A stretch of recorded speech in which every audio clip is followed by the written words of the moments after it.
O desejado de todas as nações. Capítulo 81. O Senhor ressuscitou. Lentamente passara a noite do primeiro dia da semana. Havia soado a hora mais escura exatamente antes do raiar da aurora. Cristo continuava prisioneiro em seu estreito sepulcro. A grande pedra estava em seu lugar, intacto o selo romano, a guarda de sentinela. Vigias invisíveis ali estavam também. Hostes de anjos maus se achavam reunidas em torno daquele lugar. Houvesse sido possível, e o príncipe das trevas, com seu exército de apóstatas, teria mantido para sempre fechado o túmulo que guardava o Filho de Deus. Uma hoste celeste, porém, circundava o sepulcro. Anjos magníficos em poder o guardavam, esperando o momento de saudar o príncipe da vida. E eis que houvera um grande terremoto, porque um anjo do Senhor descendo do céu chegou. Vestido com a armadura de Deus, deixou este anjo as cortes celestiais. Os brilhantes raios da glória divina o precediam, iluminando-lhe o caminho. E o seu aspecto era como um relâmpago, e o seu vestido branco como a neve. E os guardas, com medo dele, ficaram muito assombrados e como mortos. Onde está, sacerdotes e príncipes, o poder de vossa guarda? Bravos soldados que nunca se atemorizaram diante do poder humano, são agora como cativos aprisionados sem espada nem lança. O rosto que contemplam não é o de um guerreiro mortal, é a face do mais poderoso das hostes do Senhor. Este mensageiro é o que ocupa a posição da qual caiu Satanás. Fora aquele que, nas colinas de Belém, proclamara o nascimento de Cristo. A terra treme à sua aproximação, fogem as hostes das trevas, e enquanto ele rola a pedra, dir-se-ia que o céu baixara à terra. Os soldados o veem removendo a pedra como se fora um seixo e ouvem-no exclamar: Filho de Deus, ressurge, teu Pai te chama. Veem Jesus sair do sepulcro e ouvem-no proclamar sobre o túmulo aberto: Eu sou a ressurreição e a vida. Ao ressurgir ele em majestade e glória, a hoste angélica se prostra perante o Redentor em adoração, saudando-o com hinos de louvor. Um terremoto assinalara a hora em que Jesus depusera a vida. Outro terremoto indicou o momento em que a retomou em triunfo. Aquele que vencera a morte e a sepultura saiu do túmulo com o passo do vencedor, por entre o cambalear da terra, o fuzilar dos relâmpagos e o ribombar dos trovões. Quando vier novamente à terra, comoverá não só a terra, senão também o céu.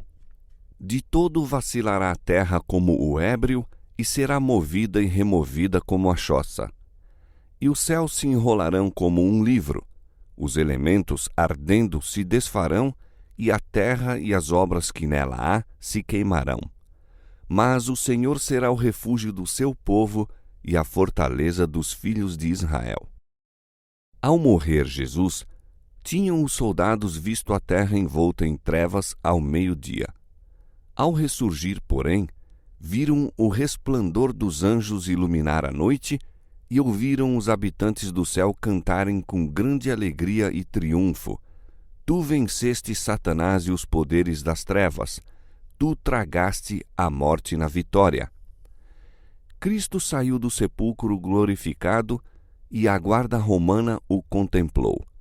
Seus olhos fixaram-se no rosto daquele a quem havia tão pouco tinham escarnecido e ridicularizado. Neste ser glorificado, viram o prisioneiro que tinham contemplado no tribunal, aquele para quem haviam tecido uma coroa de espinhos. Era aquele que, sem resistência, estivera em presença de Pilatos e de Herodes, o corpo lacerado pelos cruéis açoites.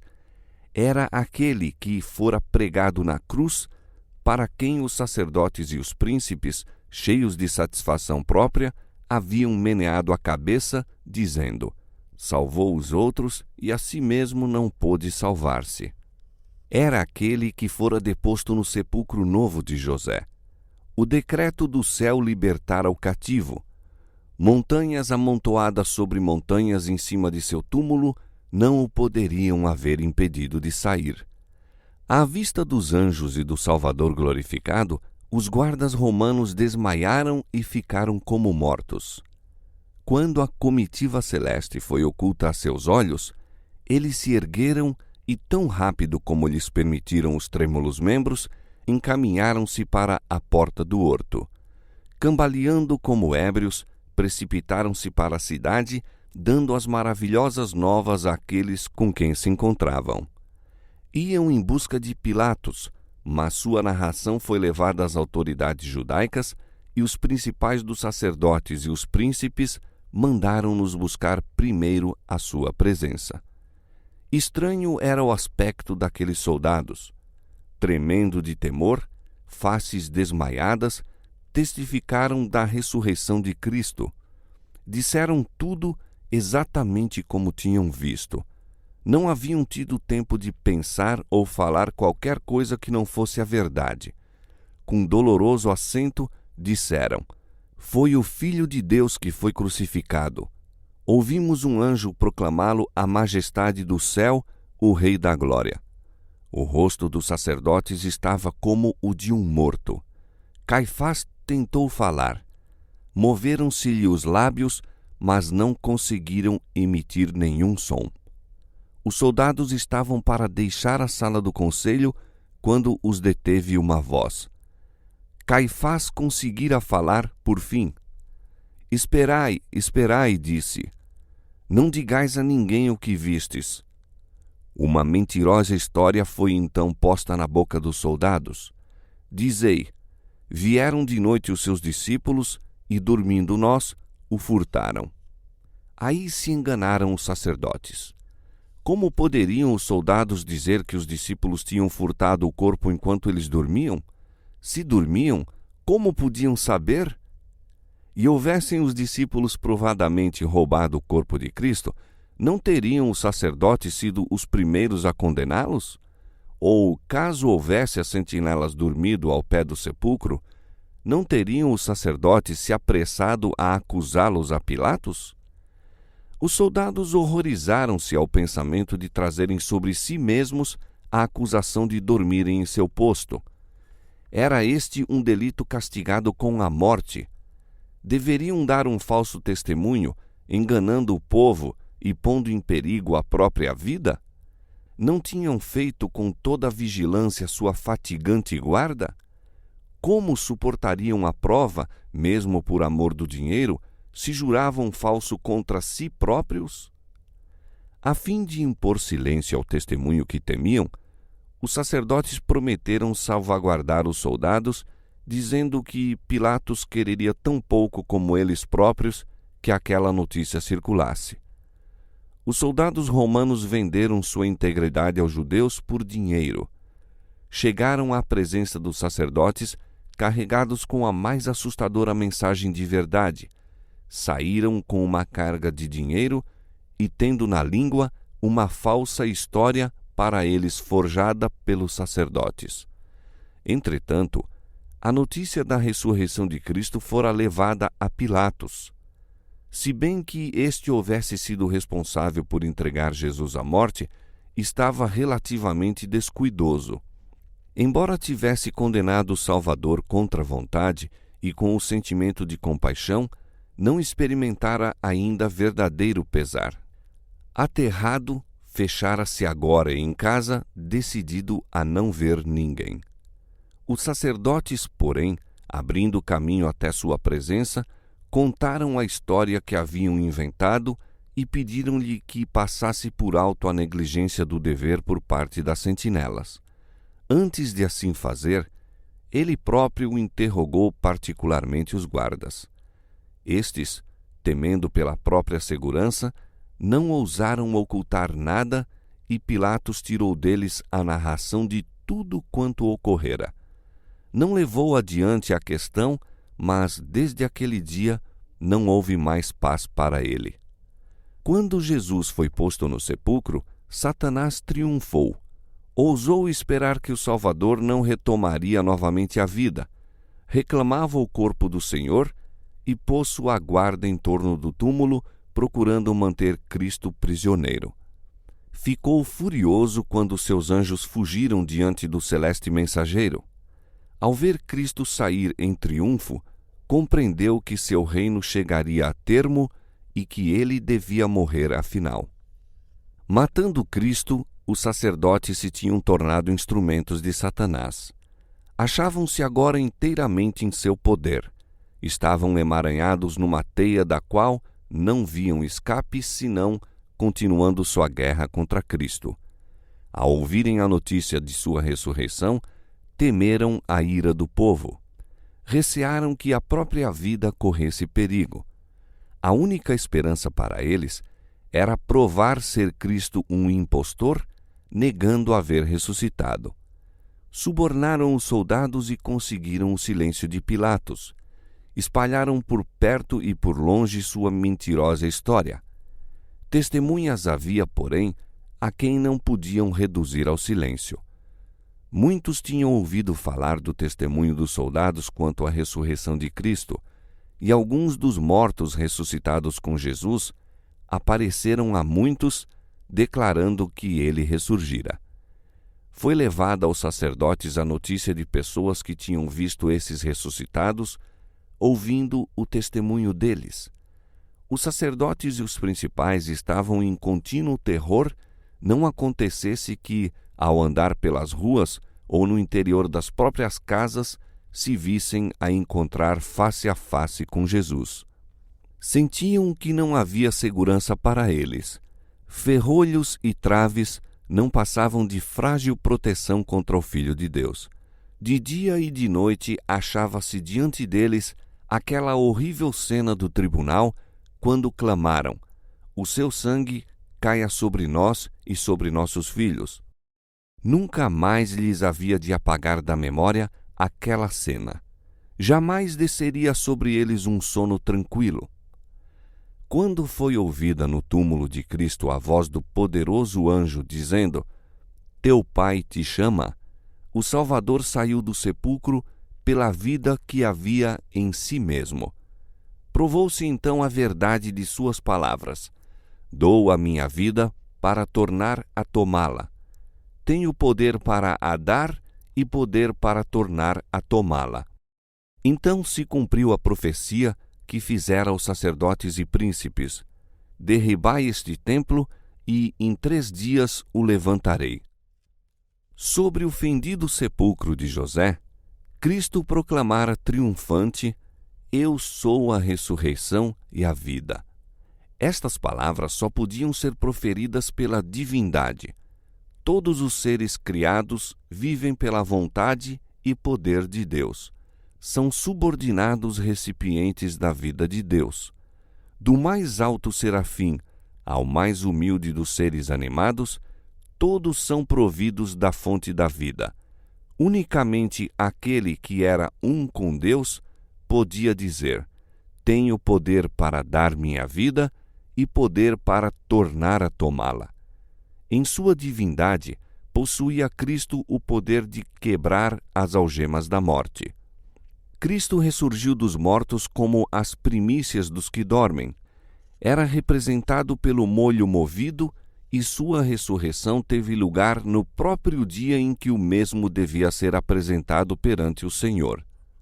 Por mais de 1000 anos, esta simbólica cerimônia fora realizada.